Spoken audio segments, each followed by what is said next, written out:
Kaj lahko Bog naredi za nas v času preizkušnje? Bog preoblikuje naš značaj. Preizkušnja rodi stanovitnost. Stanovitnost rodi izkušenost. Preizkušnja pa upanje. Tisto, kar je najtežje, nas najbolj notranje preoblikuje.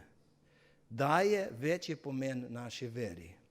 Vera po preizkušnji ni več tradicija ali čustveni zagon. Postane globoka, osebna, preizkušena vera, ki ve, da Bog obstaja, kjer si ga srečal tudi sredi teme. Govorili smo o luči pri utrinku za otroke, ampak Bog deluje tudi skozi temo.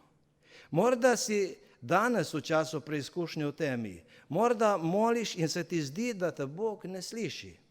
A vedi nekaj, ti ne vidiš konca preizkušnje. Bog pa vidi celoto, vidi tvoje življenje. In on nikoli ne pozabi svojih obljub. Ti si uklesan v moji dlani, tako govori Božja beseda.